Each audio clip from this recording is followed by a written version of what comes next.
Think so? Okay. All right. And where we left off, as you know, was going through chapter 25 and getting ready here for chapter 26. And so the syllabus has us starting chapter 26. As you know, we got a little bit behind on the first one. And so every Tuesday I've been coming in and doing 1, 2, or 3 examples from the previous chapters. And I want to do that yet again. So let's continue on just a hair with 25, and then we'll finally get started into 26. And I say finally because you're going to see us shift gears here. We have spent 3 chapters what I call basic physics. The whole idea of what is an electric field, the forces between them. Now we've extended that to energy and electric potential. And we've really learned quite a lot now in these 3 weeks.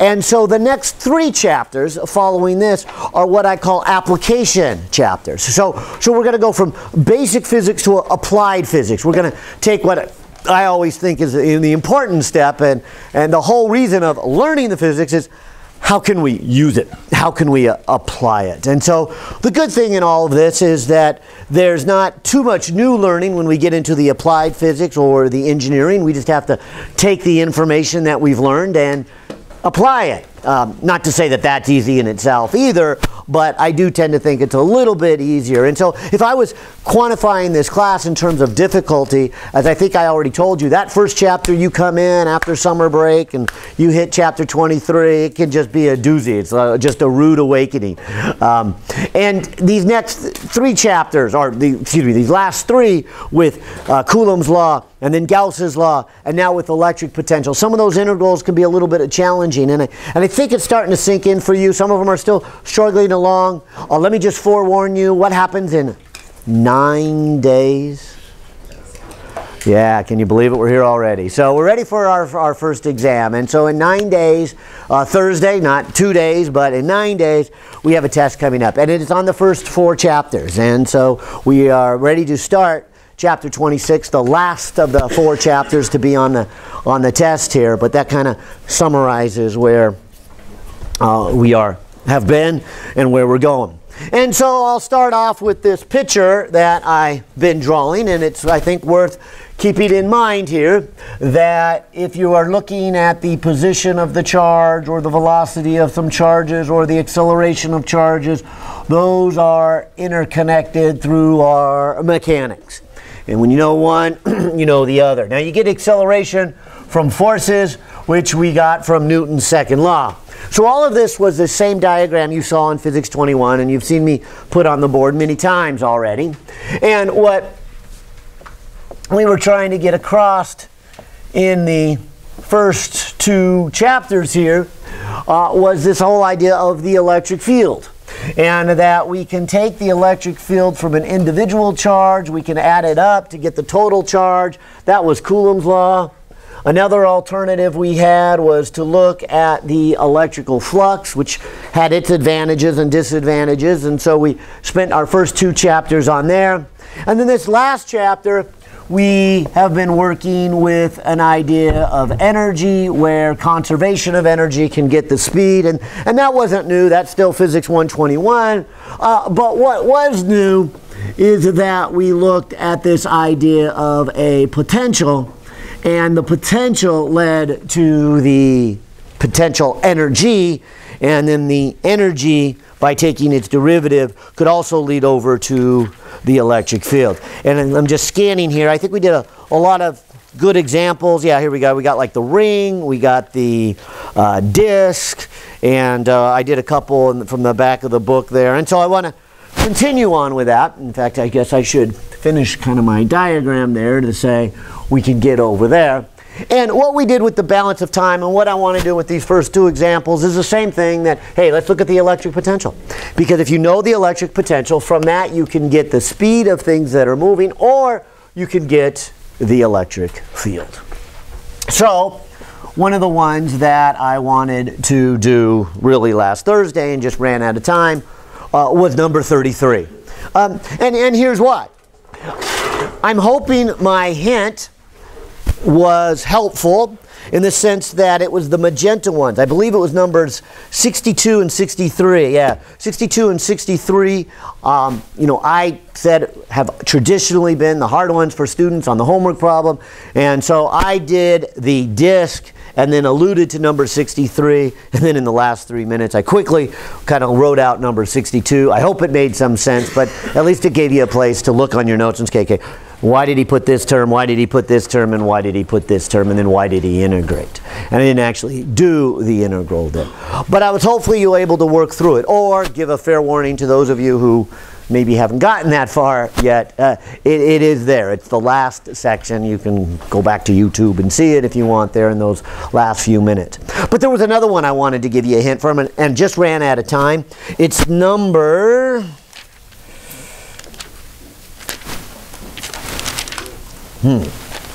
I lost it. It's number 60. Now it's not a magenta one, it's only a blue one, but it still too can be a little bit of a challenge. So let's take a look at that one, or actually what I want to do is jump over to 33. There's only a small difference between 33 and 60, so let's run through 33 together.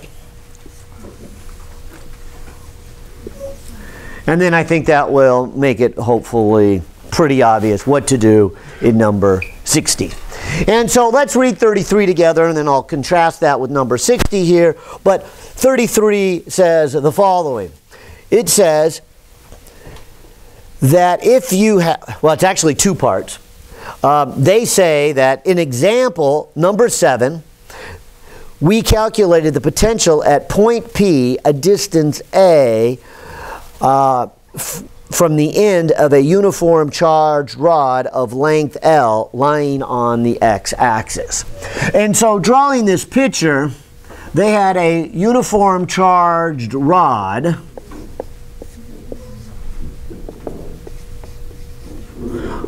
of length L on the x-axis, and they move up to a point here, a distance A above it, and they say, at least in example number 7, they say, what is the potential? This problem really doesn't have you calculating the potential, but I'd like to do that for you. It goes on to say, now that the potential has been calculated for you in example number 7, can you use that information to get the vertical component of the electric field? And so the question they are asking is, what would be the electric field in the y direction? Well, hopefully you see the strategy here. It's this whole idea that you'd find the potential, take its derivative with respect to y, and you would get the electric field. So let's run through it. And so let's also use this as an example to run through the potential. The hint I'm doing here is the only difference between this one, 33, and the one you're doing in number 60 is that the rod is kind of moved over an extra distance here. And I forget what they label that extra distance. It changes up the integral a little bit.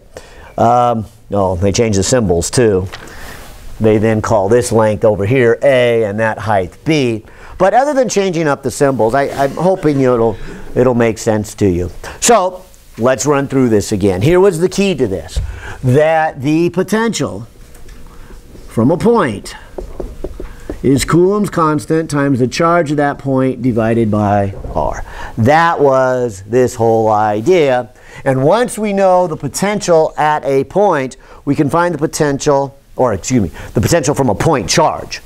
Once we know the potential from a point charge, we can then take any object and chop it into a bunch of pieces. So let's do that. Here's what you saw in example 7, as I'm sure you were studying the book here, is that if I put a little chunk of charge there and say that chunk of charge is now a distance R from that point, and I'll say that little chunk of charge is some distance X on that rod, I can then say a little bit of potential, in other words, the potential that is just from that chunk, and eventually I'll add up all the chunks that make up the rod, would be Coulomb's constant times the charge that is there divided by R. And of course, in this case, r would be an a squared plus an x squared to the 1/2 power. So there's our Pythagorean's theorem again. I'm over x, I'm up a. Now, I know your author gave you the symbol a, but I'm going to feel a little more comfortable with a y. And the purpose for that is, remember, later on, the ultimate question really is find the electric field in the y direction. And so that means take the derivative of the potential, well, with respect to y. So I need the variable y in there. And I like it to look that way. And so I think it would be helpful that if we go any further, or before we go any further, I kind of change up the symbols a little bit and write this as a y squared plus an x squared to the 1/2. Because here's what I'm saying. I am saying that that equation is valid anywhere along the y-axis. Y can have any value it wants. Y can be a variable. So that means later on I could take the derivative with respect to y. And when I have an a in there, it kind of, I don't know, it just kind of loses this idea that it's a variable. Of course, a can be any distance, so it really is the same thing. But I think it reads a little bit easier, and it's a little clearer in my mind, and I'm suspecting your mind if I write it as a y. So just a quick change here and call that a y. Of course, remember, this equation, the way I have it written out, would only be valid along the y-axis anyway. So there's no saying that that x represents some other place here. The x in there is really the x representing how far over that chunk of charge is, which is why the integral comes important here. So now, to find the potential, I would then add up all of those chunks of charges. And this is the part I was saying that what's nice about doing these integrals, although this is actually going to be kind of a hard integral, is that I don't have to worry, about direction like I did back in our first chapter, 23, where we did Coulomb's law, where we said, okay, you know the electric field from a point. And then you've got to add up all the electric fields. But that had direction, and so then we had cosine of the angle in there. And so you don't see that here. And so that makes it, I think, often a little nicer to find the potential or find the electric field by first going through the potential and then taking its derivative. Of course, all that kind of hinges on how complicated is the integral you have to do. Because if you have components with that cosine theta, that might make the integral easier or harder. I'm not sure if it would be easier or harder to do it with Coulomb's law, but that's not what I'm trying to illustrate anyways. I'm trying to illustrate, do it through potential here. So I'm going to add up my potential.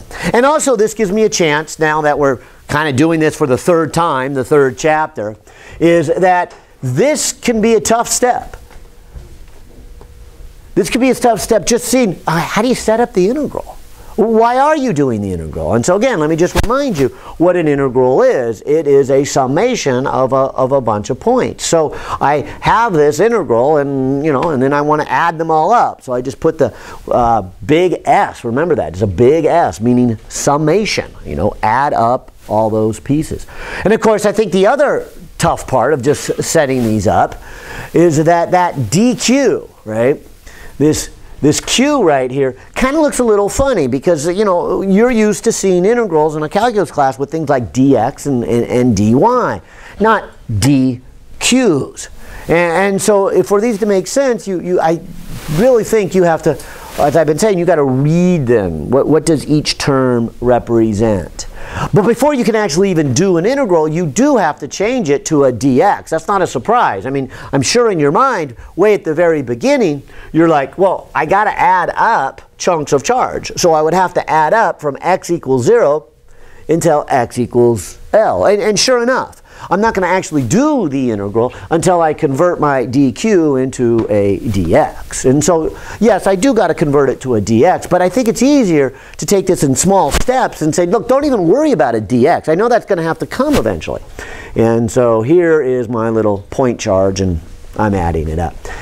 Because once I've got my integral, then I can ask, okay, how can I get it to a dx? And that's where this charge density comes into play. And again, this is the third chapter. We've seen it, so let's just go through it again. But here's what it's saying. It's saying the charge density, if it's uniform, can be thought of as the whole charge over the whole length, or it can be just thought of a little charge over a little length.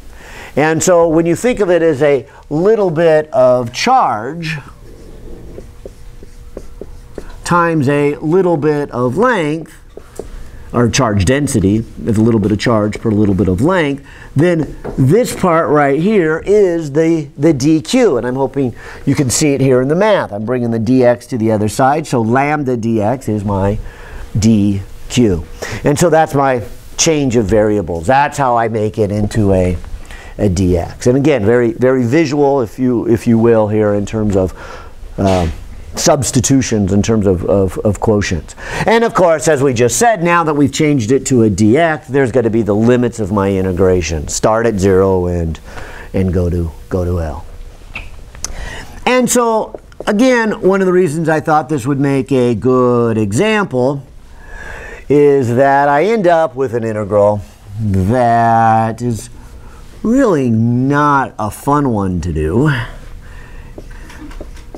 I suppose if you like your U substitutions, and I think you have to do a U substitution and an integration by parts to finish this one. Huh? Or a trig substitution. Or what? A trig substitution. Or a trig substitution. Okay, fair enough.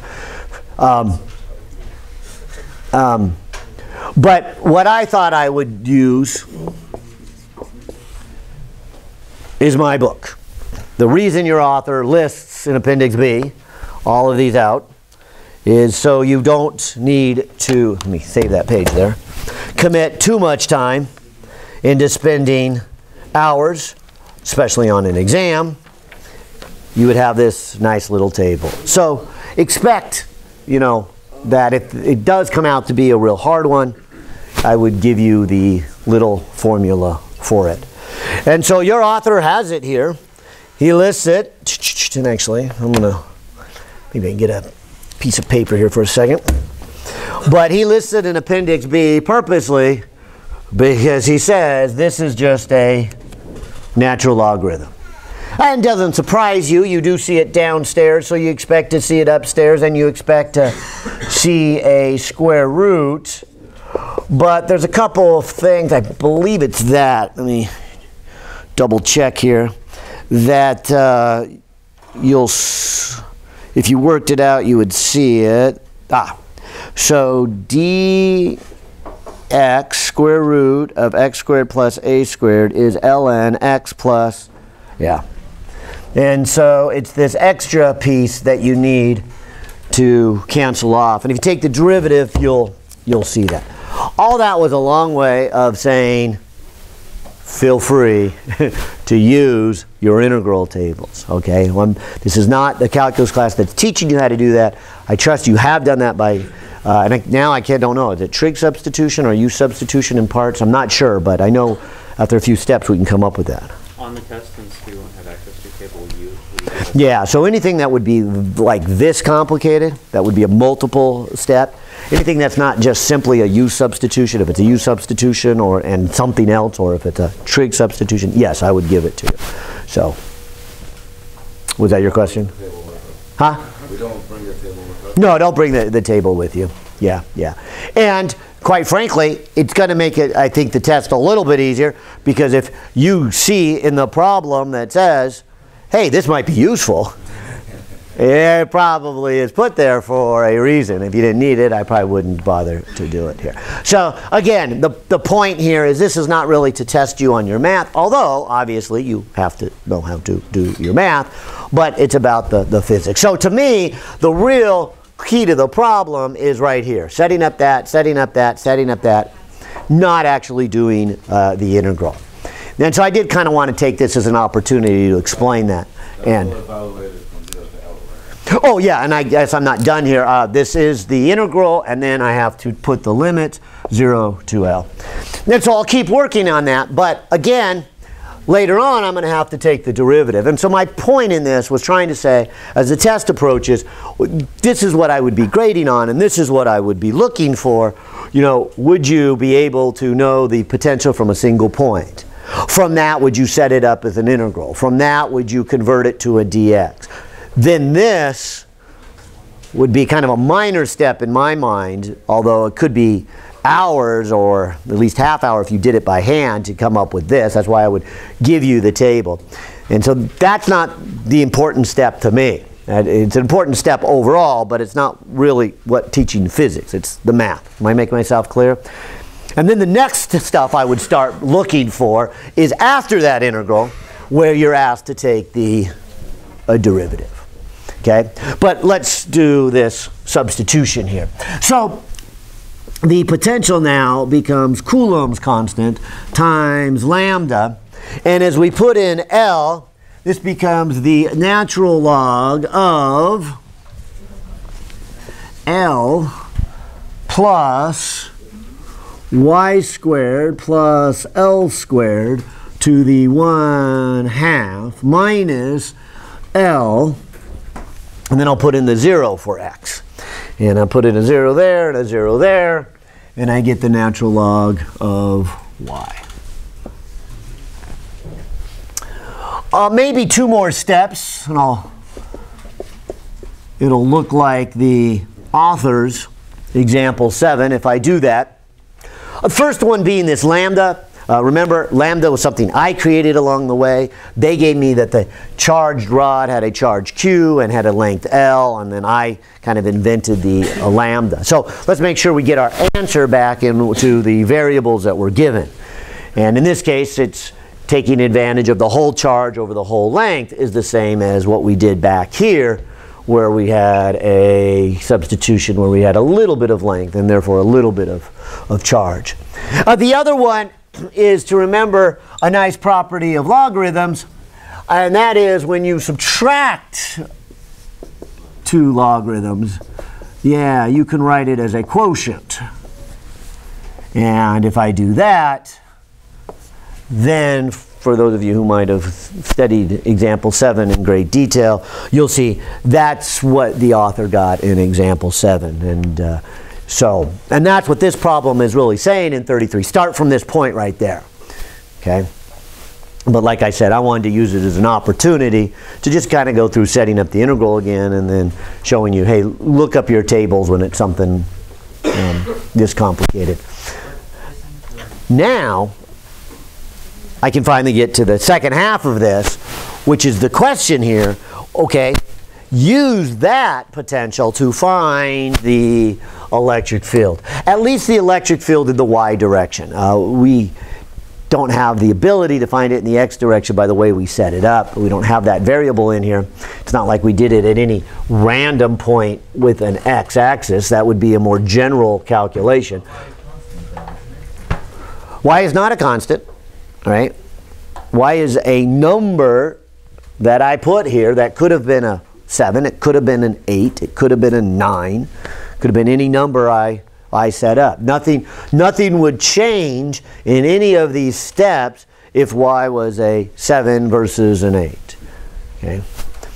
And that's why, again, why I wanted to switch it over here at the beginning to a Y, so you would keep thinking of it. It is a variable. It's not just some distance A. It is a variable. So if it wasn't under the square root, you can't pull it out? Yeah, now, okay, I suppose I should be careful. I think that if I'm doing an integral, okay, and let's make it clear what I'm integrating on. This is a summation of all the chunks of charge. That's why I went from 0 to L along the x-axis, okay? And so I am adding up all of these chunks. What I am finding when I am done with this is the potential at the point Y. And so maybe it would look better if I wrote it as the potential somewhere along the y-axis. When we integrate it though, it's on. See, the way I set this up is I have now an equation that gives me the potential anywhere along the y-axis. I have to be at x equals to 0. And don't confuse that with what I'm adding up. I'm adding up my x's. But my x's here are a sum of the chunks of charges. And when I do that integral, the x goes away. Because I am not getting the potential at any point on the x-axis. I am getting the potential at some point on the y-axis over here. If I were to put a point out here at some random xy, then I would have a whole different set in that equation of adding up how far are these chunks from some random point on the grid. I made it a little bit easier on myself that's saying this is not a complete random point. This is a point that would only be valid on the y-axis. And that's why I can take the derivative of this with respect to y, but I can't to x. I have not treated x as a variable. I have no formula that says how does the potential change on the x, on a movement in the x axis. I didn't set the problem up that way. So, and we don't want to. It's kind of beyond the scope of this class. Let's say that you had more things that were changing, for example, like a z or another y. Like if you're integrating with respect to x, like if you have a dx, would you be able to pull out the other variables? Yes. Even if they weren't constant, even if they were variables. Yeah. Right. Yes. And that's. How do I answer that? We will. You can always pull them out because the simplest answer is we are never doing multi-integrations in this class. Now, the truth is we kind of do and we camouflage it. We do something like this. We say, how do you find the potential from a disk? Well, you start with a point and you add it up to make a ring. Well, that's only a one-dimensional integration. Then you take a ring and you add up a bunch of rings to get a disk. And so we are only ever adding up one variable. So anything else is always going to be a constant and we can pull it out. And which I think was back to your question. This y could have been pulled out if it had not been kept in the parentheses together with the x. Because it's the x that's the variable. I cannot pull out the x here. But in this integral, I am treating x as the variable and y as the constant. And yet, later on, I am going to treat y as the variable and x as a constant. Because in this integral, I am talking about adding up these points. And in those points, it's x what changes, not y. When I am done with that integral, the equation I get is the potential at this point. And this point could have been anywhere along this axis. So y is the variable, but it can't be off the axis. So the x is the constant. So we got to be careful on what we're actually doing here. And that's why y can be treated as a constant and x is the variable, as opposed to what I'm about to do, which is here, which is the potential at that point. And there I'm treating y as the variable and x as the constant. Okay. So yeah, good subtlety there that, to be quite honest, I didn't even recognize as a potential pitfall. That you got to be careful, which is your variable, which is going to be treated as a constant. All right, so now that we finally got this one, let's actually then answer the question, which is what is the electric field in the y direction? And so it is the derivative with respect to y. And so this is Coulomb's constant times the charge divided by the length ln of L plus y squared plus L squared to the 1/2 divided by y. And so I will work through this, but this one's always kind of a nice one to see, and it is really why I wanted to do this, because you, like I said, are doing number 60, and then you're going to be asked to take a derivative, and it's a derivative of a logarithm that's got a quotient. Ooh, that sounds hard. How do you take a derivative of a log, and how do you take a derivative of a quotient? Remember the quotient rule? Right? It's kind of lengthy, right? It's got the denominator squared, right? You got to take the upper piece and the derivative of the bottom piece minus the lower piece, right? Kind of long. So let's avoid it. Just separate. Right. And so hopefully it is that obvious to you and everybody else. Avoid it by what? It's kind of the reverse of this step, right? And so I'm going to write my first step by taking this logarithm and turn it back into a subtraction problem, and that looks much more inviting to me. And that would be my encouragement to you. Okay, so you don't have to take the derivative of a quotient. Because like I said, the log in itself is already a tough one, and then you got the chain rule inside, which would be a chain rule on a quotient and can be kind of long. Now again, it's not that you can't do it, it's just there's so many pieces, there's a good potential of making a mistake here. So this, I think, is a little bit better way to go. And so then I have the natural log of this crazy thing, which means it just goes downstairs.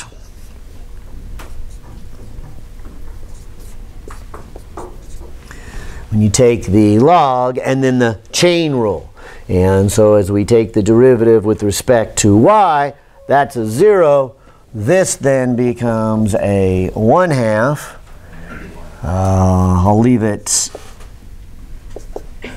something like this for a moment. Then we got the chain rule of that, and we got the dy. So that alone's got a lot of pieces in there. And so let me just double check. So I take that, put it downstairs, then I take the derivative of the upstairs piece, and so it's a 1/2, and then subtract 1 from the exponent, then the chain rule inside there. Okay, so I think I got that one, and this one fortunately is pretty easy. The derivative of a natural log is just 1 over y, and then the chain rule is just a 1. And so there is my derivative. And fortunately, that does simplify quite a bit. And again, another reason for picking it, because you're going to go through something similar to this, and it simplifies probably more than you might first realize. And maybe I'll leave my negative alone out in front. I'll work on that later. Negative Coulomb's constant times Q over L. And at least that first term becomes something like this. There, I think, is just a y upstairs when this is all said and done. Yeah. And then this can go downstairs. And I got an L, and then when I multiply it by the y squared plus L squared to the 1/2, the other term right here, the 1/2 and the 1/2, just give me the y squared plus L squared, although it looks like I changed the order there. But I'm just putting that with that term and that term. So I'm putting it downstairs and doing the distributive, and then putting the 1 over y there. All right, now I say all that because, like I said, this doesn't necessarily look like it will simplify, but you'll be surprised here. And so let's get a common denominator. And of course, you've got a y. And then you've got this crazy thing. L y squared plus L squared to the 1/2 plus an L squared y squared quantity. So I'll just multiply the two to get a common denominator, which of course means the first term becomes a y squared. It already has all of this stuff, and then I'll just multiply by the y. Whereas the other term is a minus of all that other stuff. So this is L. I should put it in the same order. Y squared plus L squared to the 1/2 plus an L squared plus a y squared. And so again, I know when I was writing this out, I was going, ooh, that doesn't look very pretty. But it does tend to simplify. Whoops, another parentheses there. Because this is the from that numerator, and this is basically just that denominator copied down. But the first piece is that you'll see that that negative will go with that y squared. So those two are going to cancel off. So I get so far this, where I now have a negative L y squared plus L squared to the 1/2, and then an L squared plus a, nope, just an L squared.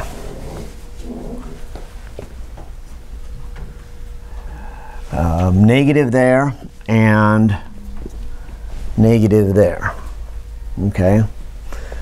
And then I got this big old messy thing down here still. I'm going to move the y over to there. And this just becomes my y squared, L squared, 1/2, an L there, plus an L squared, plus a y squared. And I'll at least get rid of some negatives here. Can you cancel that out? And do they cancel out? Cancel that out?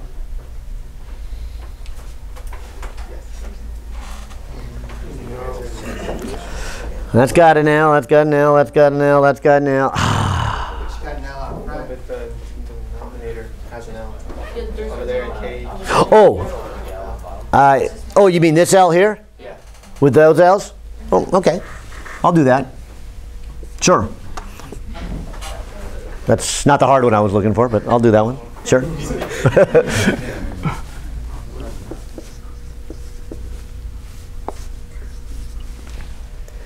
Anything else?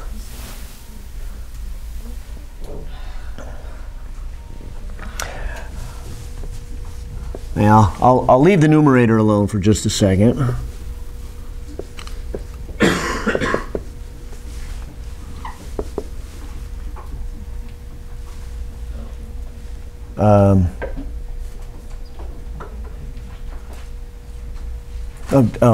L. Okay.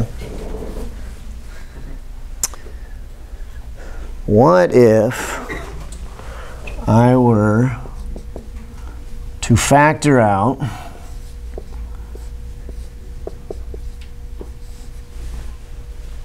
this? Of course, I'd be left with an L there.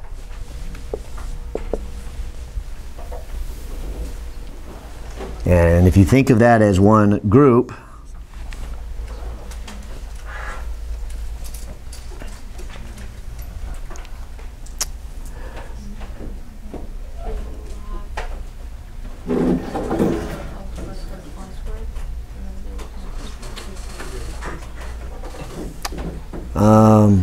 uh-oh, did I make a mistake?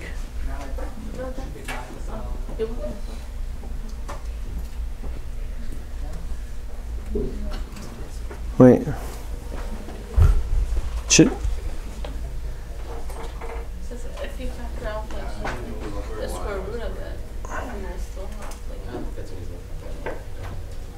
Yeah. Oh.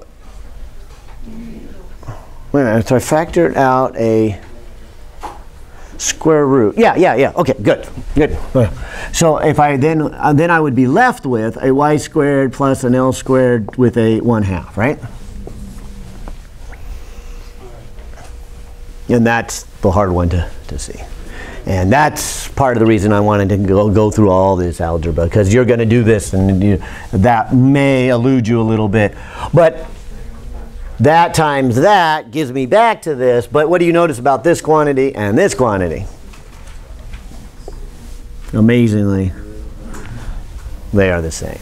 So after all of that, we do get a fairly simple answer.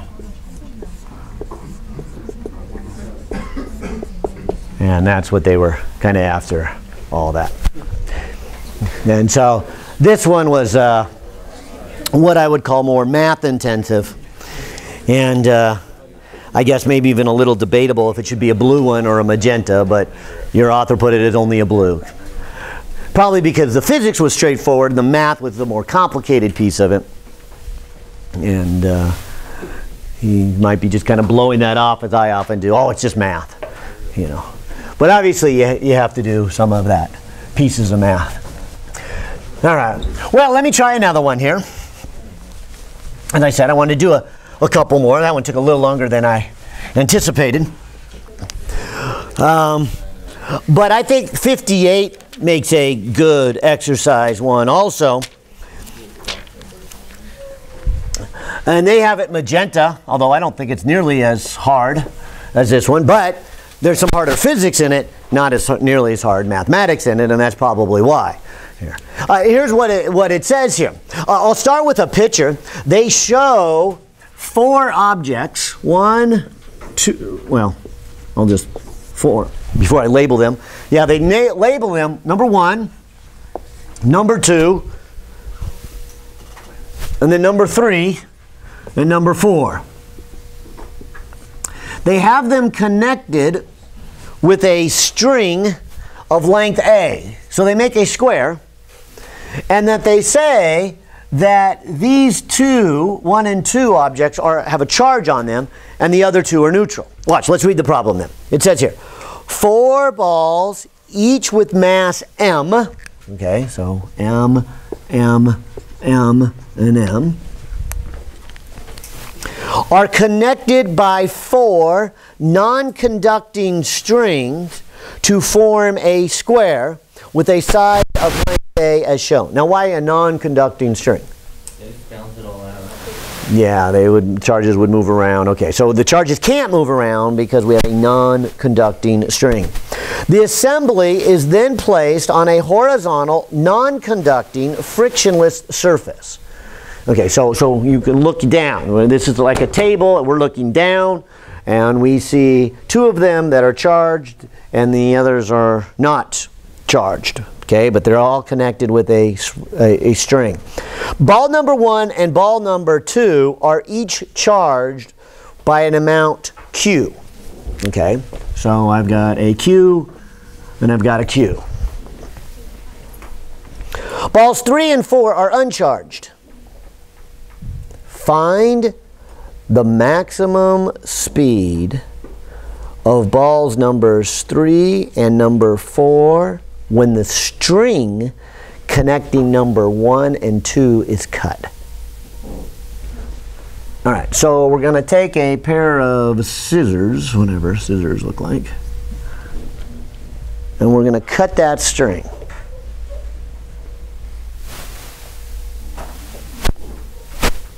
What's the speed?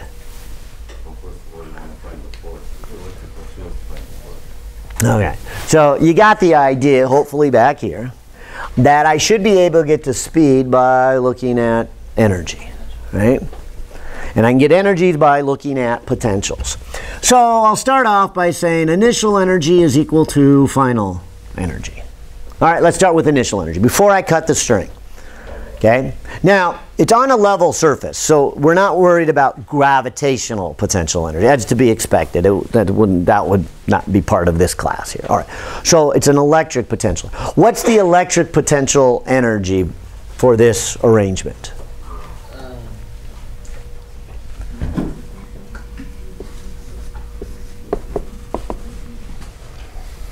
Well, this is one of the easier ones to do. We can just think of these balls maybe as 2-point charges. They didn't say how big they are, so I'm just going to say that they're kind of small objects. And this is what I'm going to say. I'm going to say if you wanted to assemble this, how much energy would it take to assemble? Obviously, putting 3 or 4 there takes no energy at all. Really, it's just 2 charges. So the first one would sit there, and that would then make a potential when you put number 2 there. And so this would be charge number 2, if you will, which is still Q. And it is placed at a potential that is created by number 1. And then there's no point in talking about Q1 and Q2 in this case. And so this is the electrical potential energy created by that arrangement. Okay, so obviously that's not really the hard part here. I mean, that's just 2-point charges. We've been doing things much more complicated than 2-point charges. We did do 2-point charges on our first example when we did the dipole, but this one is back to kind of basics here in terms of, okay, the potential from 1 and then you put a second charge on there. So there's the potential energy. But here's where it gets interesting then. You cut the string. What happens now? Does this potential energy increase or decrease? It decreases. Why? Yeah, because they move apart. And as they move apart, they'd have less potential energy. And where does that potential energy go?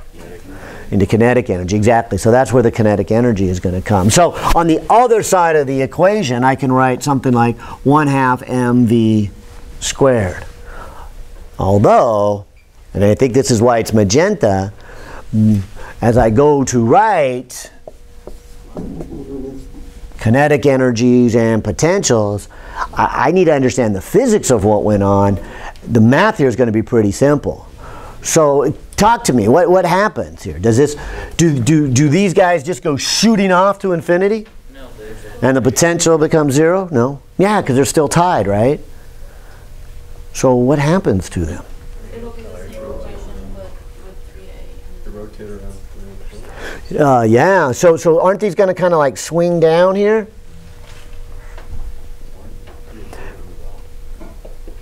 So it'll be 3A, it'll be 3A. But the distance would Okay, so many of you are seeing this, that at this point it would probably look something like this. Here's 3 and 4. Number 2 has moved down. Number 1 is moved there. These are all a distance apart. So when I go to calculate this, and maybe I should have just put kinetic energy here, but when I go to calculate the electrical energy, it would be Coulomb's constant Q squared over 3A, right? Because those 2 charges are now a distance apart of 3A. And so that kind of fits what we talked about. We start with this much potential energy. Later on, we have less. And so that is where the kinetic energy comes in. All right, so how do I calculate the kinetic energy? The speed. Okay, well, it's 1/2 mv squared. But be careful here. If you're going to let m be 1 ball, is there only 1 ball moving? And this is, I think, the other tricky part of this. How many are moving? 2. 1, 2, 4.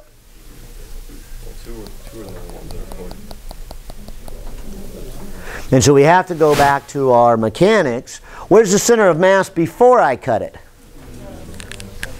Here. Right? And if there's no external forces, what do we know about the center of mass? Stay still. It doesn't move. Right? And so what ends up happening as these go swinging down, I'm going to draw these up, because that center of mass needs to remain the same.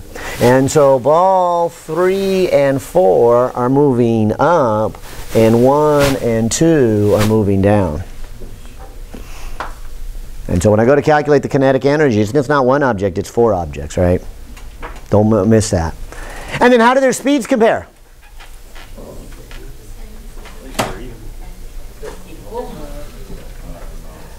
Is 1 and 2 going the same speed? Is 3 and 4 going the same speed? Or all of them going the same speed?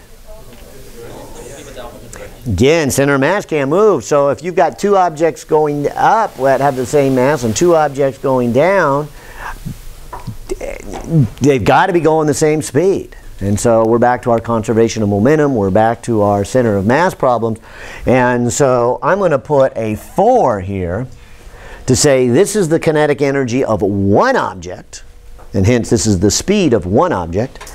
And I have 4 of them. And so then I would get my conservation of energy. So with a little bit of mechanics, and together with this new idea in this chapter about electric potential and electric potential energy, I can answer this question. They don't give me any numbers to work with. They just say, what's the speed? So I guess I have some algebra to do. But this would be Coulomb's constant times Q squared over A minus Coulomb's constant times Q squared over 3A equals then a 2mv squared. And so if I simplify this a little bit, I get Coulomb's constant Q squared over A. This becomes a 1 minus a third here. Maybe I'll even bring the 2m over to this side, and that would be my v squared. Because this then is a 2/3, which is going to cancel with that 2. And so I do get Coulomb's constant times charge squared. Should have a 3, should have an m, should have an a, and that would be v squared. So taking the square root of all of that would finally get me to what they want. What is the speed? Yeah? Hey, shouldn't the volt be 2v instead of just plain old v, because you have 2 different charged particles and they're pretty much using each other as their potential? No. I see where you're going, but that's what we call double counting. If you think about assembling this, if I were to have nothing here, I would take my first charge and place it here and ask you how much energy did it take to put the first charge there? 0. There was nothing opposing it. There was no forces. Okay. So that one's already set. That takes no energy to put the first one there. Now I come along and I put the second one there. How much energy does it take to put the second one there? It's the second charge times the potential created by the first one. Velocity is the velocity of the whole system? Velocity of One particle. Yeah, one particle. Even though you did before? So this would be the kinetic energy of one particle. Gotcha. Times 4, because all 4 particles are moving. So this is the kinetic energy of the whole system. Yeah. And the whole center of mass has no velocity. It's because some are going up and some are going down. I thought also it might be worth just mentioning this, since I'm not going to require it, but we use electrons a lot. They didn't say this problem was an electron, but let's just say it was an electron. We use the charges of the electron and the mass of the electrons and the protons a lot, so it's probably worth going through these. The A can be anything, so I won't finish the problem, but do you remember what Coulomb's constant is? Yeah, so 9 times 10 to the 9th. And what I'm saying is, commit it to memory or the epsilon naught permittivity of free space. You should know one or the others. I won't put it on the test. I will give it to you if you come up and say, I just didn't learn it. But I'm not going to put it on there. I'm going to encourage you to learn it, but I'm not going to penalize you also if you didn't. But you use it so much. That's an important one used to. Another important one that is probably worth memorizing, again, wouldn't penalize you. I probably will put this on the test, though. What is the charge of the electron? Yeah. Right. So we use that one so much. I'm glad to hear that most of you have already got it memorized. Okay? And so both of these, squared, both of these, doesn't surprise me that you have it memorized. We've used it so much. Now, the mass of the electron, we've only used a few times, but we're going to start using it more and more. So again, I will put it on the test, but I'm going to encourage you to start memorizing it. We're just going to see it over and over again. Does anybody know it? 9.11 times 10 to the negative 33rd kilograms. If this helps, it's why I like teaching this class in the fall. Think about electrons. They're negative. Think about negative events that happen in the fall. 9/11. There you go. What other negative or scary events happen in the fall? Halloween. Right? And so October 31st is Halloween. And of course it's negative. Because it's a scary time. And you probably haven't been scared since you were 5. But nonetheless, think of Halloween as a scary time. So there is a silly way of remembering the mass of the electron.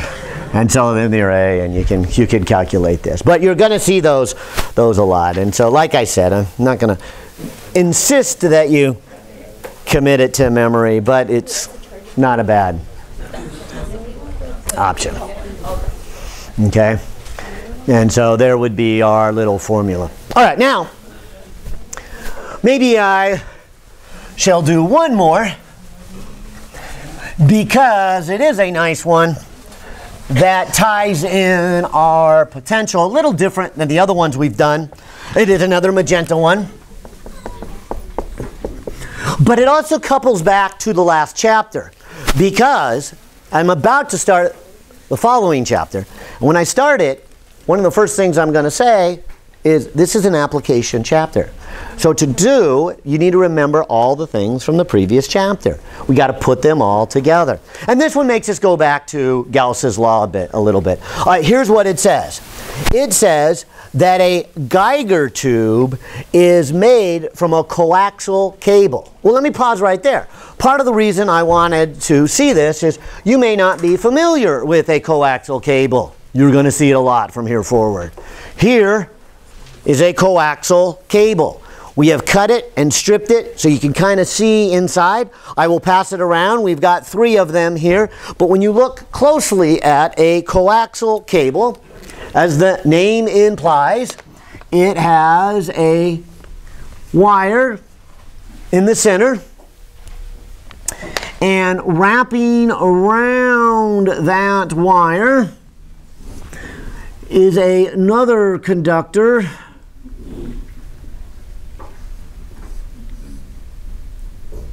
Oops. No, I wanted to give it some thickness. I guess I do want that. Okay, so we're looking down.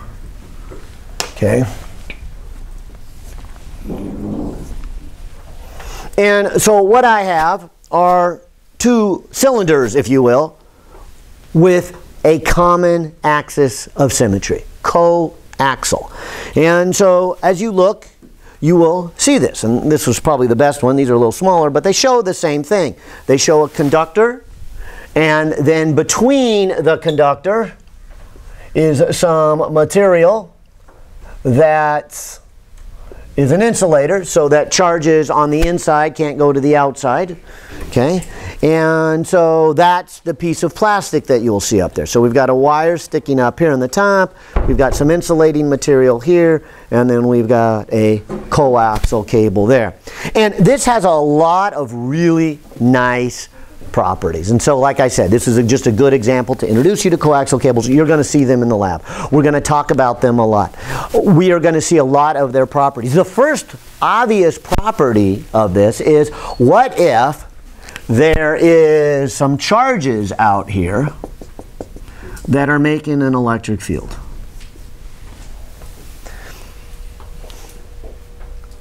How does, say, this electric field affect the charges that are on the inside coaxial cable? It doesn't, right? That outer one, and that's why we called it the shielding conductor, blocks the electric field. So a big advantage of these, and why you'll see them as you hook up your cable TV and as you hook up your cable Wi-Fi and as you hook up all your connections between your router and your computer or your DVD and whatever, you will have a lot of these. They are very nice in the sense that this inner wire is now shielded from the rest of the world and all the other electronics that are going on out there. It is shielded from at least their electric field. And we need to talk about magnetics and some other things coming up here, and we will as it goes along. Is the outside surface a conductor? Yes, so the outside surface is a conductor. And then there's an insulator on the inside of the conductor. Yes, yes. So it's two conductors there.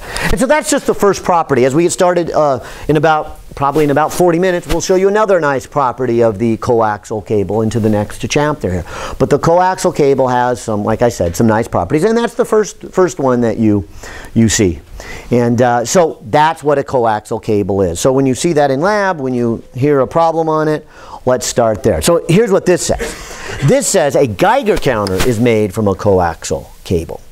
And the inner part is charged up so that we have a charge per unit length of lambda. And so we get a bunch of charges on this inner one. Which, of course, that means the inside piece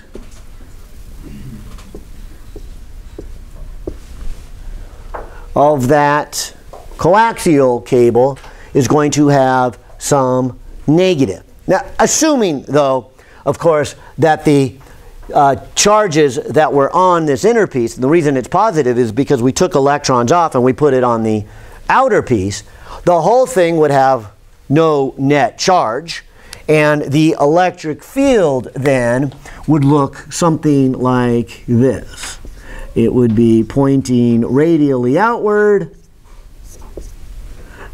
and going from the outer surface of the inner conductor terminating on the inner surface of the outer conductor. Did you follow that? Inner surface, outer conductor, outer surface of inner conductor. Okay? And so there would be my electric field. So with that in mind, here is the question. The question here says, can you prove these two statements? Can you tell me that the change in potential from the inner surface to the outer surface is given by this? 2 times Coulomb's constant times lambda times ln of the ratio of the two radii. And so I haven't really shown it here in my picture, but this right here is one radius. And let me make sure I get it correctly. They call this A. No, they call this one the smaller B. And they call this one, the bigger one, A. And so this problem, like I said, is one you're going to see on the homework, very similar anyways. And says, what is the change in potential between those two surfaces? Well, this one's a little bit different, right? This one is really requiring you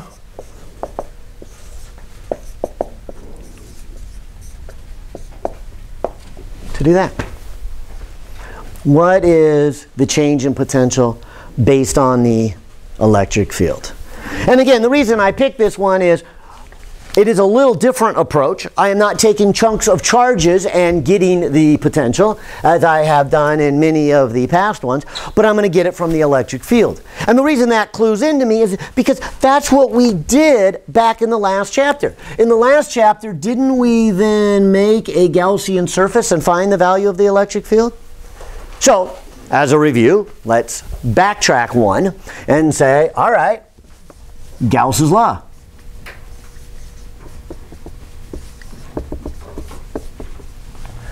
Gauss's law allows me to find the electric field. Now, some of you may even have remembered what is the electric field from this cylindrical shape, although I suspect many of you, myself included, haven't. There's just too many equations to remember all those. So I need to go back and I need to quickly run through Gauss's law here.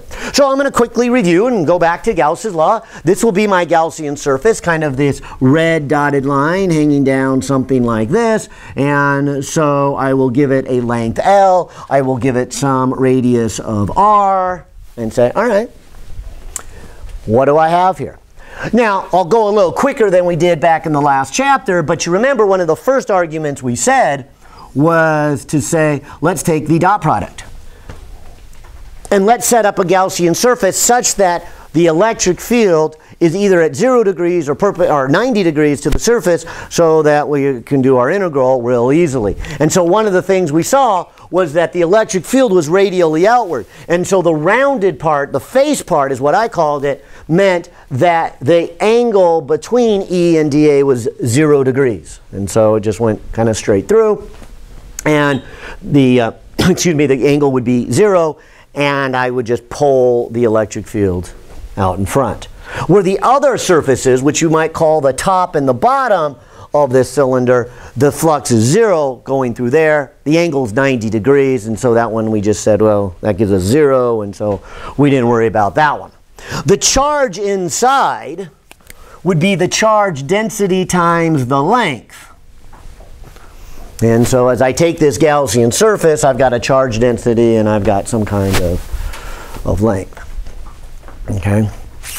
And then the Gaussian surface itself has a circumference of 2 pi r and has a length of a. And so as a quick review, we came up with this. Yeah, I'll put it this way. For the electric field, the L canceled off, and if you remember, we said, yeah, that makes sense. The electric field should not depend on what the size of my Gaussian surface is. I mean, that's just a mathematical construction to help me find the electrical field. And so the electric field had this form where it depended upon the radius, or the distance out, the radius out. And so there's my electric field. All of that is because now, as I come over here, I can then calculate the change in potential as I go from the inner radius, say B, to the outer radius A. And I still wonder if I read that carefully enough. I was trying to go quick. I'm going to have to, which one do they call radius A? Here we go. The inner radius is A, and the coaxial cylinder wire, the anode, is B. Okay, I got it labeled right. Okay. All right. And so I would put then from B to A this formula. 1 over 2 pi epsilon naught lambda over R. And so there's my electric field. And of course what I wanted to show you is now I am getting the electric field a little bit different than most of the ones I've shown you. Most of the ones I've shown you, I got the potential from adding up point charges.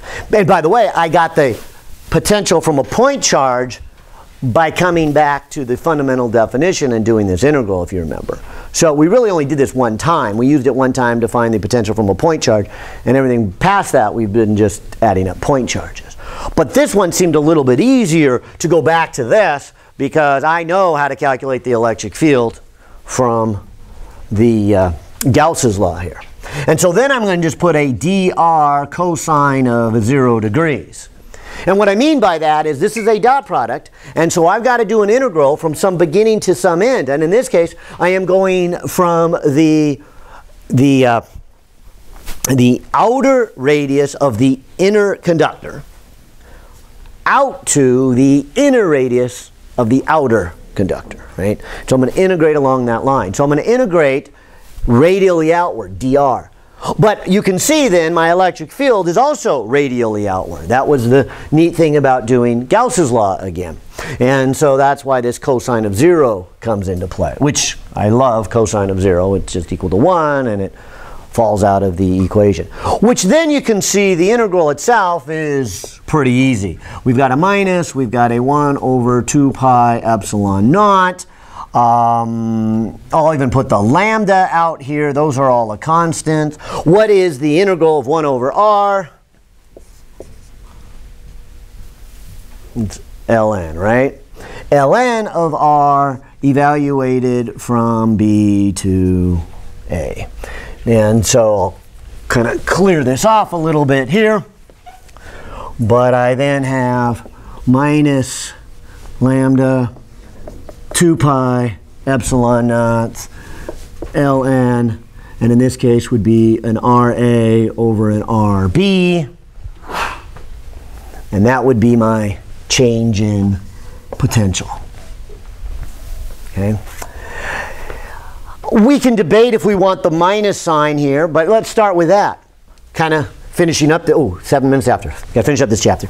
So finishing up this chapter, as I go from one radius of the inner to the outer, would my potential increase or decrease, and why?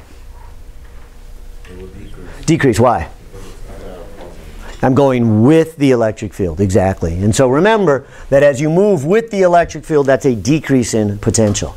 If I had gone the other direction, from the outer conductor to the inner conductor, what would be the change in potential? It's positive. I'd be going against the electric field. So a lot of times we do this. We say the magnitude of the change in potential, and we don't really specify which way we are talking about, because everybody knows one direction is going to be positive and one direction is going to be negative, and the positive charges are going to be at a higher than the lower. And so if we're just interested in the difference between them, a lot of times we just state the absolute value. So technically the negative is needed as you change from the way I went, from the inner to the outer. And the negative sign would go away if you went from the outer to the inner. And then for not specifying it, I'll just put the absolute value of the change in potential. And so you're going to see that a lot in the next chapter here. We're just going to say, what's the change in potential? And a lot of times we'll just give a number, the absolute value. Yes, one is higher than the other, and sometimes that will matter. But most of the time we just say, look, there's a change in potential. Okay? Well, this is what the problem, did I get it right? Oh, yeah, and I guess I have one more identity to do. But when I substitute in the equivalent of Coulomb's constant, I will get what they had asked me to get, the equation for the potential between a coaxial cable, depending on how much charge is there. All right, well, with all that said, let me clear the board out here, and now let's get into our first application chapter and our last chapter before we get to our first test. Let's take all these charges, these electric fields, these whole idea of the potential, and let's start using them. And so in this beginning part here, I just want to give you a conceptual feel for electronics.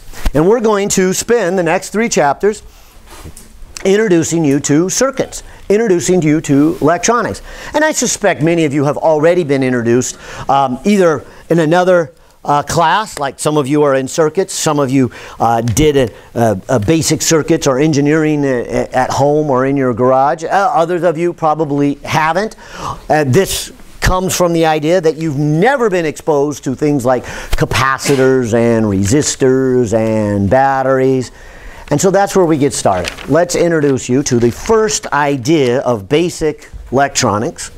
I can even clear this off of here now. And that is capacitors. And so based on what we have learned so far, capacitance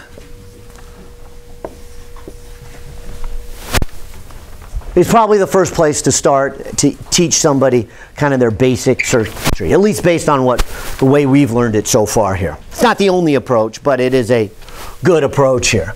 The capacitance is the measure of the size of a capacitor. What is a capacitor? Well, let me just put on the board here. It is a device that stores charge. It's pretty simple. We've essentially been doing it. We haven't called it a capacitor. Here's my first capacitor. It's not the most exciting one in the world, but here it is. I've got two parallel plates. And what if I were to take some electrons off of here and put them onto there? Well, that would be positive, that would be negative. Fair enough? And if the air is a perfect insulator, which it's not, I can then leave them there. I can store them there. This is a simple capacitor. It is an insulator in between, which we're going to call a dielectric in between, and two metal plates. So, simply enough, here would be my first capacitor. I will take a power supply right here. It's the same one you guys saw in lab. Let me turn it on and maybe set it to, I'm going to do 5 volts for consistency with the next one I'm going to show you. And so you guys might remember adjusting the voltage there in class. There it is. I've got 5 volts. Between here and here is 5 volts. So if I were to take the positive one and put it here, positive, representing it is a higher in potential than the one that says negative. And that's why we label one side positive and one side negative. What we mean by that is one side has a higher potential than the other side. And of course, what we just got done doing in this chapter is things that have a higher potential, then this would be positively charged, this would be negatively charged. And so I have now set up a potential difference of 5 volts. There is a small amount of positive charge on this one and a small amount of negative charge on that one. Enough so that if I were to calculate the electric field between them and integrate the distance between them, like I did with the coaxial cable, I would get a potential difference of 5.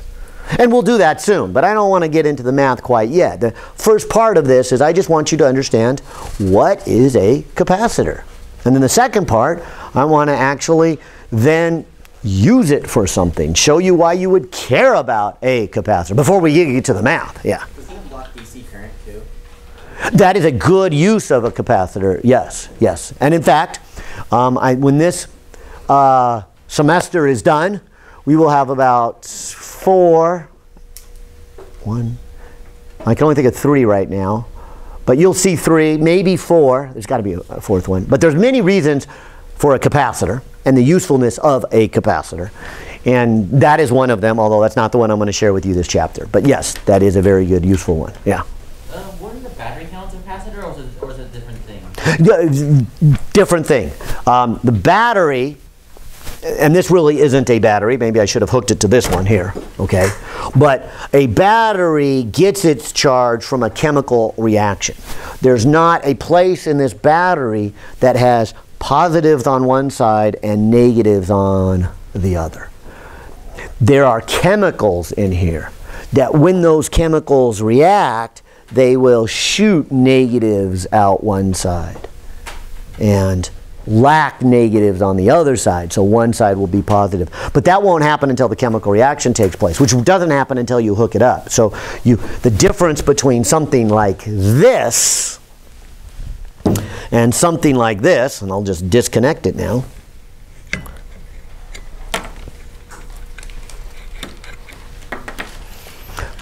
Both of these now, I think is what you're getting at here, is both of these have a stored, I don't want to say charge, because that's not really stored charge. This is more stored energy.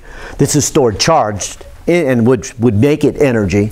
And so I can use this energy, I can use this charge later on. That's a storage device. And that's what I want to share with you guys in this chapter. Capacitors can serve many functions, and I think the easiest one to talk about for this chapter is it is just storing energy. It is here, it is ready to do something. Maybe it can run my cell phone. Maybe it could run a light bulb. The truth is on this one, there's not much on here. So, as a show and tell, I will take something more like this and take this as an opportunity to pass some of these out. You can see this capacitor that I'm going to hook. Unfortunately, you can't really see inside. So let me kind of demonstrate what's inside of that. It's a cylinder-looking object, and here's why. We have inside of it something that looks like this. We've got one metal plate and another metal plate. And so they don't touch, we put a piece of paper or plastic or some other insulator between it. We'll put another one behind it, as you'll see, so that when we take these two metal plates and then roll them up,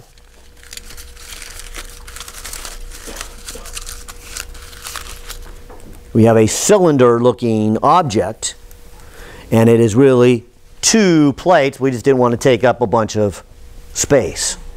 And so that is what I have here. It's also what we have here. These are the ones that you're going to see a lot in the lab. Here's a little bit smaller ones. Here's some even smaller ones you'll see in the lab. These are more disc shaped. These are really small capacitors. We don't bother to roll them up. They literally are just like this one here. They're just two round metal plates stuck together with insulating material over them. I'll maybe add a couple of more here if you guys want to see it. Here's kind of a bigger one. Here's a bigger one. Here's a smaller one. And so I'm just going to send these around and say, if you want to take a look at these, great. But keep in mind what's inside.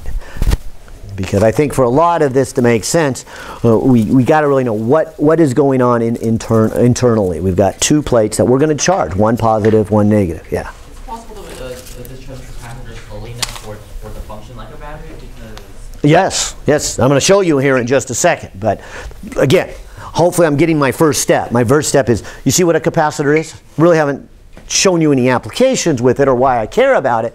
But here's what you hopefully see. You see that I have a plate and a second plate. The two plates then are going to be charged, one positive and one negative. There would then be an electric field between them, which we may or may not think about, but since we've already done Gauss's law and electric fields, okay, we have this electric field between them. But there would be then a wire hanging off one end and a wire hanging off the other end. And you can put a charge on or you can take the charge off. So what I'm going to do is take this capacitor and say, okay, let's think of it as this plate here. I know it physically looks a little different than this plate because I've rolled it all up, but so I can draw it in my diagram. I'm just going to draw my simple capacitors like that and say, okay, let's take one side, and this one looks a little loose. I think it's good. The wire doesn't look loose, just the connector, so I hope it works here. So I'm going to take one side, that's positive. I'm going to take another side, and that's negative. And it is putting charge on right now. I don't know if you saw the voltage go down. I probably should have pointed that out. But this machine was so busy trying to put charge on, it's saying, okay, let's put charge on. There wasn't any charge on it first. There wasn't any electric field. There wasn't any voltage. So it started kind of low, and it took, I don't know, what, 10 seconds there for it to put the charge on. Now that's kind of rare. this happens to be a very, very large capacitor, and that's why I have it here. So you can see exactly what you're saying, Danny, is that, okay, why would I even want a capacitor? Well, again, it's a storage device, right? I can then say, if I were to disconnect it, I now have stored charge here. I could walk over someplace else and use it, a lot like you would use a battery. I can put one side here, and I can put the other side there. And you will hopefully see the light go on. And the charges are racing off. Now, unfortunately, there's not too many of them, so in about 30 seconds, we will have no more charges and no more light. And you can probably tell already it's getting kind of dim, and it's getting dimmer. Actually, it's lasting longer than I thought it would. That's good. But this, as I'm pointing out here, is now a storage device. And so there's our first bit of electronics, our first practical application, the capacitor. Two metal plates that store charge, charges that may be used later on. And you'll be surprised at how many places in your life capacitors are around, because they do a lot of functions, not just those. But some of the obvious ones are just, if anybody has a power backup supply, a lot of computers are hooked that way, that they have just these banks of computers, I mean of capacitors. So what happens if the power goes out? Then you can run your computer on that, at least for a little while. They don't last too long. They obviously don't last long enough to replace batteries. Too bad, because that is one of the holy grails of electronics, and maybe that will be your big discovery. There's a billion-dollar product. I mean, can you imagine just get rid of all your batteries? No more of the toxic material, no more of the heavy stuff, no more taking hours to charge up. Look, you charge it up 10 seconds. And then you run off and you go use your device. Unfortunately, in this case, with modern technology, it only lasts for about 30 seconds. So I still want the battery in my cell phone, and I don't want to replace it with a capacitor if my phone is only going to last for 30 seconds. All right, but maybe that day will come where somebody builds what they're classifying as the ultra capacitor, one that can put enough charge to replace a heavy toxic thing that takes a while to charge with a light, quickly charging, non-toxic, memory loss, material would be awesome. And so that's kind of the push. But again, I think you're getting the idea, at least I hope so. What is a capacitor? And at least one reason of why we would care about the capacitor. It's a storage device that I can use later on. In fact, a good story for you might be years ago, before I was teaching, I was working for McDonnell Douglas, and we had a room, I kid you not, it was at least the size of this room, I think even bigger, and it was nothing but these stacked floor to ceiling, wall to wall of capacitors. And that was the backup storage energy. Because what happens if the energy or the power went out? You could run the whole building on all these capacitors at least for about 20 seconds. That was the design. Now, 20 seconds was just long enough because in the room adjacent to that was a giant diesel generator. So if the power went out from Edison, the lights, in particular the computer, would stay on, and for, well, if nothing else happened, you only have 20 seconds. That's not much. But 20 seconds was enough then for the diesel generator to come on, and then the plant can run on the diesel generator. And then you could start going into emergency mode and say, okay, let's shut down some lights, let's shut down some non-vital computers, let's. Hospitals have the same thing. I mean, when someone's had open heart surgery, the middle of surgery, and the power goes out at the hospital. Oh, well, I'm sorry. Surgery was going really well. And we forgot to pay our electric bill, and Edison shut off the power, you know. And so they have all these emergency backup systems so that those things don't happen when it's life and death or expensive. Yeah. Why have a room with low capacitors when not one large capacitor? Oh, yeah, there's advantage. One big capacitor A is very expensive, heavy to move in, tough to do maintenance on, and if it goes out, the whole thing goes out. So having individual pieces, it's the same thing too. I told you about one, but the truth is the power plant, or the plant that I was working at actually had 3 sections like this. And so it had 3 power grid lines coming in from Edison, because chances are something's going to happen someday, and instead of the whole place going out, it's best that just parts of it go out, and so you compartment thing. In fact, it actually happened one time. I worked there for 3.5 years, and it only happened one time, but there was an auto accident on the main street out in front. The cars collided, and one car came off onto the sidewalk and took out the power pole. And then all the power went out, and then everything worked great. The capacitors kicked in, diesel generator went on, we powered down, and you know, I mean, a day's worth of work when you're in a company that big with vital information. You know, this could be hundreds of thousands of dollars or $1 million just lost because I didn't save the file that day. You know, and when the whole plant goes out, it can be significant. Yeah. Wait, if you know anything of capacitors charged, they're going to have to like constantly power it constantly? Well, no, they're easy to keep charged because you would take them like this. I mean, the first thing I would do is to charge them up. Now, we'll watch it charge again. The voltage will drop here, and charges will start accumulating. But after 15 seconds, they're now completely charged. And as long as I leave them that way, they're just sitting there charged. They're just waiting for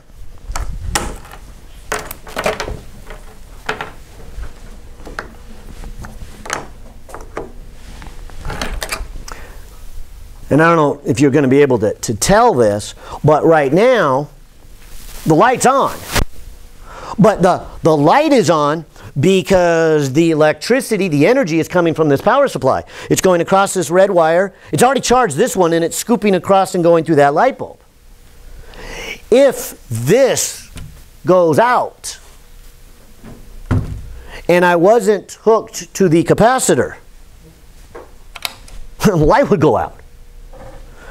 But if I am hooked, oh, it already went. But if I am hooked to the capacitor and the power goes out, now we're taking the energy off the capacitor and we're running it through that light bulb. And so now I've got a little bit of time before everything. So did you put that in parallel just now? Yes. Because that's a DC and it would have blocked it if you put it in series, right? Yeah, in that power supply? Yes. Yes. Yes. Except while it was charging up. Yeah. Yeah. But a couple chapters on that one. Yeah. So what determines the ability or the amount of charge that it can hold other than the surface area? Oh, great question. I haven't got to the math yet, but I'm heading there. So you got the idea of what a capacitor is, right? And now I think you're getting the idea of one application of why we're going to care about it. Now let's start saying, oh, how much charge, how long is it going to last, all these great questions. Yeah. Does that light get more power when your power supply is turned on and you have the capacitor than if it was just the capacitor itself? Does that make sense? So say it again. When you turned off your power supply, yeah, does the light have more power than after you turned it off?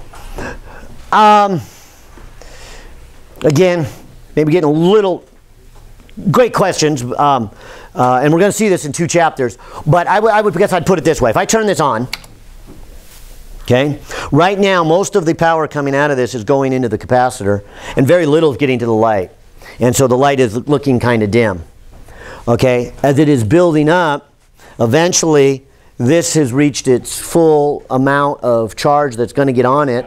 It's capped off, no more energy is going into it, and so now this is just a stored energy device. Now the energy goes through here, and all the energy coming out of here just goes to the light bulb, and this is essentially doing nothing. It's just waiting for its opportunity, which was your question. When the power goes out, now it can perform, and at first it would be putting out just as much as energy here, because this was 5 volts, this would have been charged up to 5 volts. But, exactly, as charge comes off of there, The electric field gets weaker, for the voltage get weaker. So now instead of being 5 volts, it's about 4 volts. And so that's why you see it a little dimmer. A little bit later, it's down to 3. A little bit later, it's down to 2.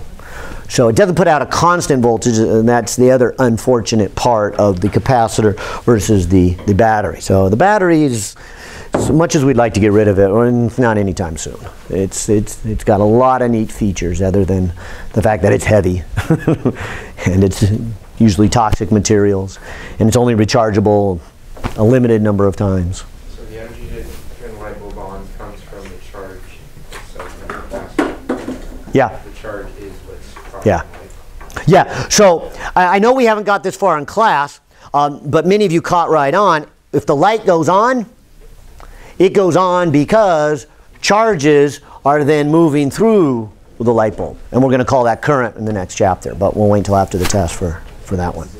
Okay, so here's what we're going to do. This chapter, as I said, is kind of our first step into some circuitry and beginning to understand our electronics. And one of many parts of our electronics is a capacitor. As some of you have already experienced, there's other things like resistors and diodes and transistors and inductors. Oh, there's a good one. We'll get that toward the end of the semester. But right now, I just have, as I said, a storage device. So let's do this. Let's give us a way, as you said, to mathematically quantify this. Let's take the simplest form of a capacitor right here. Nothing rounded up or circular around each other, just 2 parallel plates. And so right here, I could ask, what is the capacitance? How much charge does that thing store? Here's where capacitance gets a little confusing. Capacitance, C, and maybe I should just spell it out here at first, is this capacitance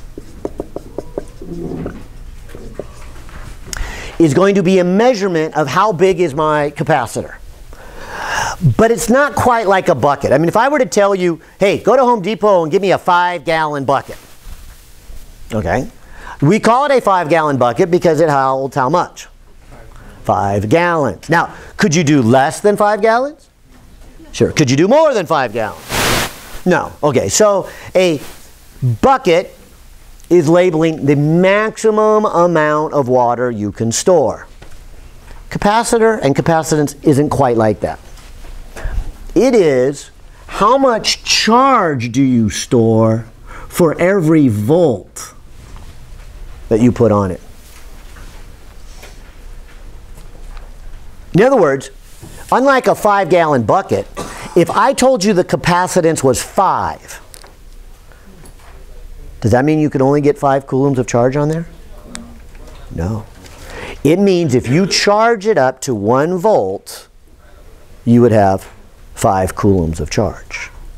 What if you charge it up to 2 volts? Then you would have 10 coulombs of charge.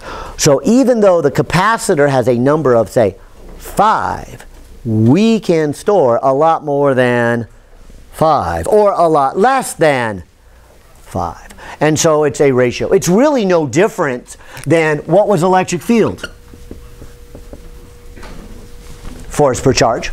The electric field wasn't the force, but it was connected to the force, right? If you knew how much charge you put there, you would then know how much force you have. So the electric field was how much force per charge. What was the voltage? Or the potential?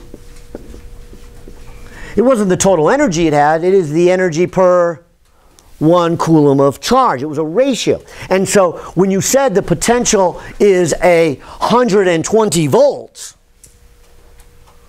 you could have more or less than 120 joules of energy, depending if you had more or less than 1 coulomb of charge. So the same thing here. So even though I start off saying, think of a capacitor as a storage device that you're storing it up for when you need it, like say a bucket of water. I need to store that water for, I don't know, what would you do with a bucket of water? Save it so you can mop your floor. Maybe the tank on your toilet is a better example. You've got a toilet with a tank there and you're just holding that water so that at some point when junk is in the toilet, You can release a valve and all that water will come gushing out and do its job and send it on down. And you could never have gotten that much water during the slow trickle that the tank is filling up. And so that's what the tank is for. It is storing water. But again, it's slightly different than storing water in this sense. When I say the capacitance is 5, I don't mean I just have 5 coulombs of charge. I have 5 coulombs if I charge it to 1 volt. And I may have charged it more or less than 1 volt. And usually it's more than 1 volt. So usually the amount of charge you have is a lot more than the rating that the capacitor says on it. Yeah. So since the plates on the capacitor have like a finite area, is there a maximum amount of charge that we could put on it? Hold off with that question just for a second here. But I'll say yes to answer it. And let's talk about that in just a second. There is going to be a maximum amount. Yes, yes. I can't just charge these things up to a billion volts. They will, as we did in the last chapter, leak off. And so there is an upper limit. Yeah. And so I guess I did answer. Yeah. Okay. All right. So, as I said, this is going to be our capacitance. And if it helps, let me just put absolute values in there. We seldom put the absolute value sign on there, but that's kind of what we're talking about. Remember the last problem I did as an example, and I was saying the potential from one to another?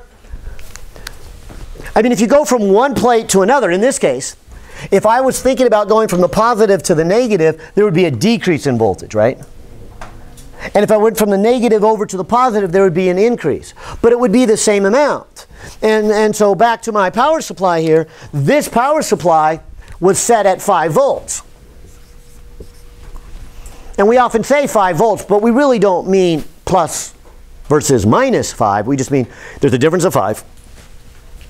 And what we mean is the one labeled plus, so this one, is 5 higher than that one.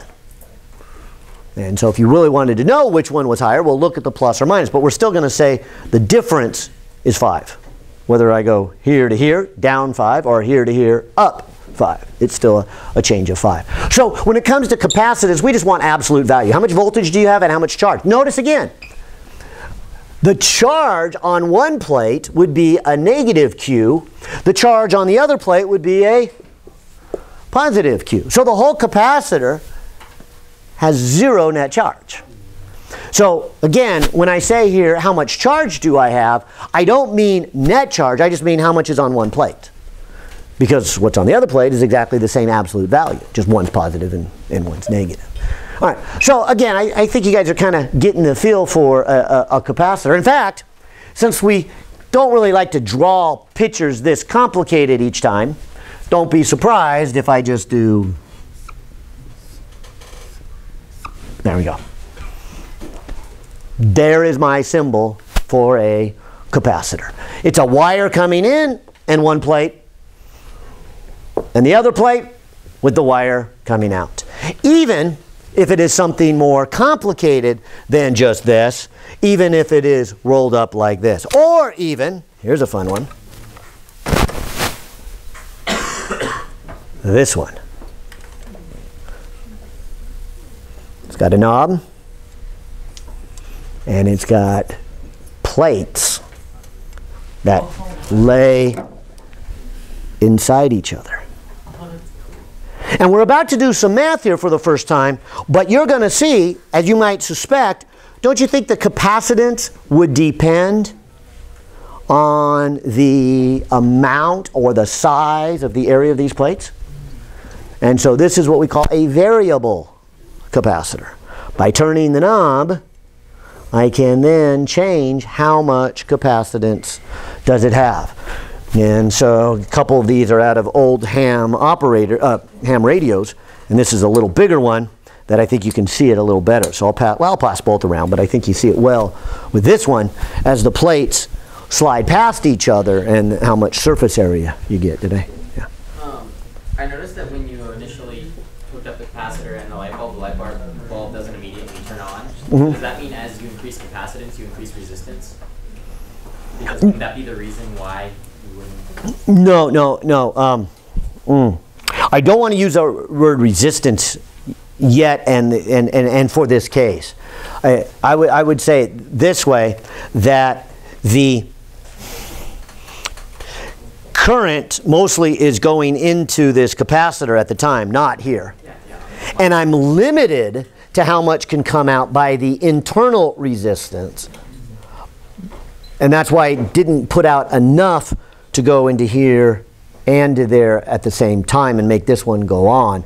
So I wouldn't say that the resistance is increasing, I think is what you said. I would say because there is some resistance, I can't run both of those at full power at first. So they, does that make sense? Yeah. And hopefully it'll make more sense as we go further along, yeah. Yeah. When you disconnected it and you just have the capacitor and the light bulb, what determines how much charge at a single time goes into the light? Great question, and that's the next chapter. How much flows then, once I turn this off, now the flow through here is determined by what we're going to call in the next chapter how much resistance is in the light bulb. So hold off on that, but I first got to teach you capacitors and then resistors. And I think resistors will make a lot more sense. Will make more sense if we slowly build up to it. So again, capacitors first. All right. So I think you got the idea here. And as I said, I want to do some math here now. I want to say, now that I think you have an idea of what a capacitor is and one example of how we would use it and why we would care about it, let's go to this next one. Could you calculate for me the capacitance of this guy? And so I will put, say, a symbol D for the distance between them. I will put then the symbol A for the area of my plate. Now, I know in my drawing I drew more squares, and up here I have circles, but hopefully you'll see that's not really going to be relevant. What's going to be relevant is how much area do I have, because this is where the charge is going to be on the area of these. Okay? Could I get my capacitance? All right, well, let's start with this. Let's go back one chapter. This is why I said this chapter is a summary of all the other chapters. Could you give me an equation for the voltage between these two? And so going back to the chapter we just left, chapter 25, what is the change in voltage between those two plates? Well, as I said, I'm just going to put absolute value, so I'm not even going to worry about pluses and minuses. Okay. This is simply saying I have an integral of the electric field as I go from one surface to another. And I'll just go from left to right. So as I go across here, there would be an electric field. I'm going in the direction of the electric field. So the direction I am integrating is dx, and the angle would be cosine of 0. And so I would simply have electric field times dx direction, right? Now, could you tell me the value of the electric field between two plates? Now, I know it was a homework problem, but why don't we take this as an opportunity to go back yet another chapter? How about chapter 24? Let's apply Gauss's law.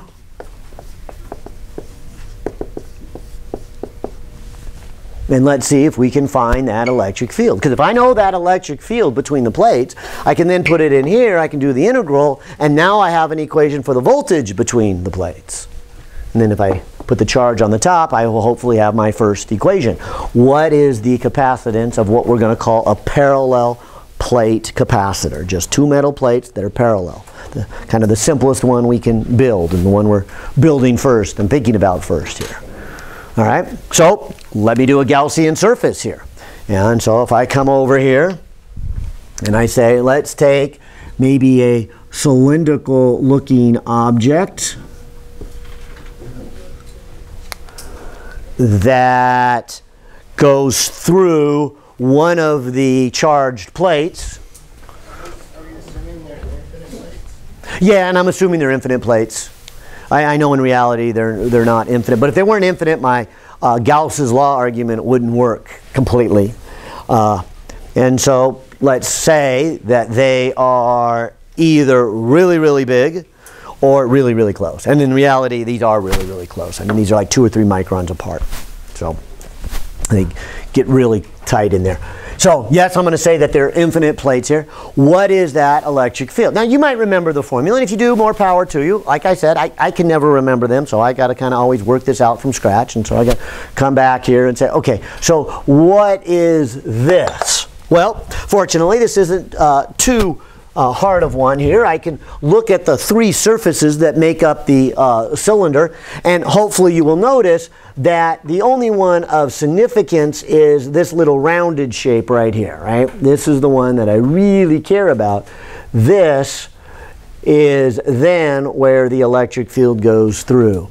The rounded part, if I maybe draw a Gaussian surface here, or hold this up to help indicate a Gaussian surface a little better, you'll see that this surface is where the electric field points out. Along what I've been calling the face of the cylinder, the rounded part, the electric field is parallel. There's no flux going through that one. And this one out here is outside of the charges. There is no electric field out there. So this is the only one I really care about here. So with that in mind, I can say this becomes the electric field times the area. And the area that I'm talking about is the area, how do I want to label this? Because I already did talk about an area of the plates, and I just want to make sure you don't confuse that. I'm not talking about the area of the plates here. I'm talking about the area of this Gaussian surface. So I'll just spell it out for now. It's going to go away anyways, as it should, because I should never have an electric field that is based upon the size of my Gaussian surface. That makes no sense. The Gaussian surface is a mathematical construction to help me define what physically is going on. So there shouldn't be anything at the end of the story that is related to the size of my Gaussian surface. So I'm just going to leave it spelled out as area and then put charge inside over epsilon naught. And here, and it looks like some of you have already recalled this from chapter 24, you will see that if I move area to the other side of the equation and write it as a quotient in the numerator, you can see that that would represent the charge inside. Now, so I'm not talking about the total charge on the plate yet. That's coming up here when I get to capacitance. But I'm talking about the charge inside of my Gaussian surface. So I'm just looking at how much charge is in there. But I'm taking that charge and dividing it by that area. So this can be simplified to what we've been calling sigma, the charge density. How much charge is per surface area on that plate. And even though we just derived it for a small area, we can now see by extension of that, this would be the electric field anywhere inside of those 2 parallel plates based on the charge density. And now we don't have anything left with the area of our Gaussian surface or the charge that's in our Gaussian surface, as it should be. We should not have an electric field that is based upon our Gaussian surface. And so this is the electric field inside. Yeah. So can we assume that the electric field is always going to be sigma over epsilon naught? And if not, when is that assumption invalid? First of all, let me not use the word assumption. This is what it derived to be. So yes, if you're asking me, do I expect you to go through every step to get to here? No. If you remember this during the test and during the homework and you want to start from here, fine. I've got no problem with that. As long as it's valid for that case, right? And it would be valid for this case and any case like this where you had charged plates and you had an electric field only going in one direction and not the other direction. And I say that with a word of caution, because if I had just one plate by itself that was charged positive with no other negative around it, then the electric field would be going in both directions. And what would happen is I would have flux from both faces. There would be twice the area of one face, and there would be a 2 downstairs. And so make sure you use either sigma over epsilon or sigma over 2 epsilon, depending on the appropriate case. So if I'm answering you, hopefully I am, that no, I don't, if you've got it memorized, you don't have to work it out. But what's going to kill you on partial credit is if you think this is the right one and it's the wrong one. I have no way of giving you partial credit. You've just used the wrong one. So, you know, everything is wrong. So I encourage showing as much as you can during a test. Give me an excuse to give you points, you know, where those came from, okay? Okay, so, oops, and I wanted to make sure I did at least one calculation here, because this is the lab you're going to be doing tomorrow, is you are going to be looking at the capacitance of a capacitor. You're going to be building it. And so as I take this and put it into, whoops, I haven't got that far yet, back to here, I have the electric field, which is sigma over epsilon, times a dx. And the sigma and epsilon are constants, so then I get just a dx. So then the integral from one plate to another is just distance d. And so this is the voltage between those two plates. So putting that in here, I can write this as sigma over epsilon d. And that's what I was after. And that's what I was saying. To actually calculate the capacitance of different shapes, we need to go back a few chapters. We need to know what the voltage is between them. And to do that, we need to know the electric field, which is why we have Gauss's and Coulomb's law. So starting with Gauss's or Coulomb's law, we get the electric field. By integrating the electric field, we get the voltage. And that is the bottom part of how big is our capacitor. Then putting that over to here, and better go quickly here because I want to talk about it. But then I would put a Q. This can be simplified because this sigma here is really a charge density, and you can take the whole charge over the whole area. So this would be a Q over A. If we simplify that a little bit, we get, whoops, a D sigma over A. One more step then gives me epsilon A over D. So it works out to be kind of a simple formula. One that, of course, it's probably the first time you've seen it, but one that you're going to see again and again and again. So much so, that's why we do a whole lab on it tomorrow. This is the equation for the capacitance of a parallel plate capacitor. And maybe it's not a surprise. What does it depend on?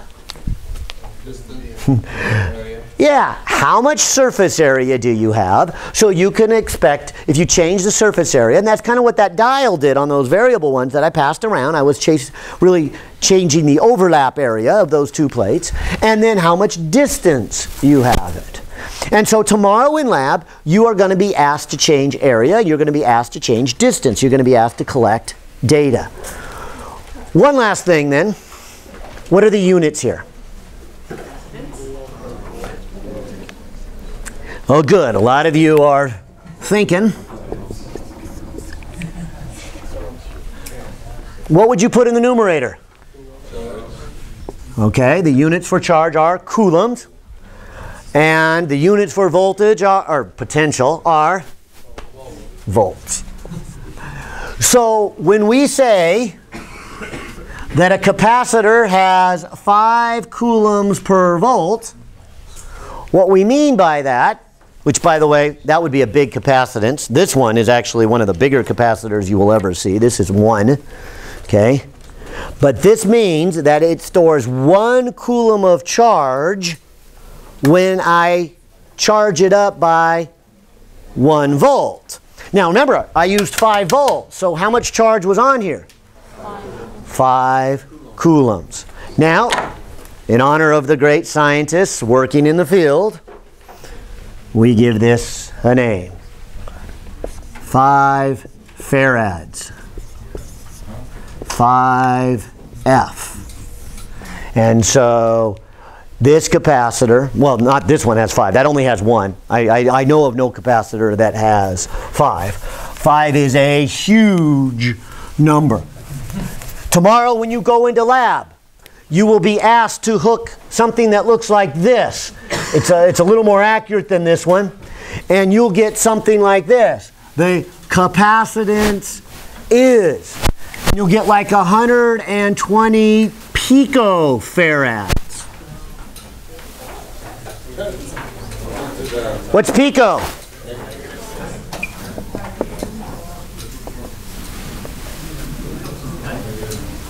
Negative 12. You'll see nanofarads. What's nano? 10 to the minus 9. Another capacitor you will have. Microfarads. 10 to the minus 6. And unfortunately, you'll do some other things in lab that we haven't quite talked about, so good luck. But we'll talk about that on Thursday.